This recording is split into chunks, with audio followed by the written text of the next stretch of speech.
লুকানো সোনা চোরাচালানের ঘটনা। মলদারে লুকানো 1.4 কেজি সোনার উদ্ধার। গ্রেপ্তার পাচারকারী, তুলে দেওয়া হলো শুল্ক দপ্তরের হাতে।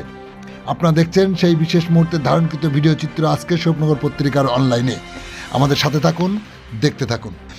স্বরূপনগর ব্লকের বিতারি হাকিমপুর গ্রাম পঞ্চায়েত এলাকার 143 নম্বর ব্যাটালিয়নের বিতারি বিওপির বিএসএফের জওয়ানরা চোরাচালানের একটি অনন্য এবং অস্বাভাবিক প্রচেষ্টা ব্যর্থ করে 1 কেজি 406 গ্রাম সোনার বিস্কুট উদ্ধার করে, যার বাজার মূল্য আনুমানিক 1,24 লক্ষ টাকারও বেশি বলে বিএসএফ সূত্রে জানা যায়।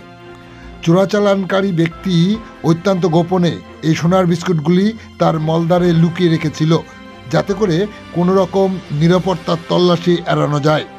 গতকাল বুধবার সন্ধ্যা 5:45 নাগাদ গোপন সংবাদের সূত্র ধরে এক ব্যক্তির সন্দেহ হয়, তাকে জিজ্ঞাসাবাদে সে অস্বীকার করায় তাকে তার শরীর তল্লাশি করা হয় মেটাল ডিটেক্টর দিয়ে।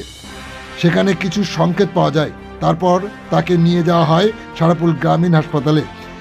চিকিৎসকের পরামর্শ অনুযায়ী তার মলদার এক্স-রে করা হলে সেখানে 12টি সোনার বিস্কুটের সন্ধান পাওয়া যায়। এরপরেই বিএসএফের উপস্থিতিতে পাচারকারীর মলদার থেকে সোনার বিস্কুট উদ্ধার করা হয়।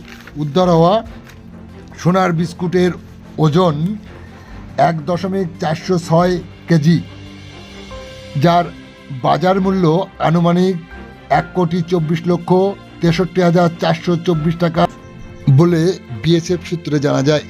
গ্রেপ্তার করা হয় ওই পাচারকারীকে। উদ্ধার হওয়া সোনার বিস্কুট সহ ওই পাচারকারীকে তেঁতুলিয়া শুল্ক দপ্তরের হাতে তুলে দেওয়া হয়েছে বলে বিএসএফ সূত্রে জানা যায়। আপনারা দেখছেন সেই সময়ের বিশেষ মুহূর্তে ধারণকৃত ভিডিও চিত্র আজকের স্বরূপনগর পত্রিকার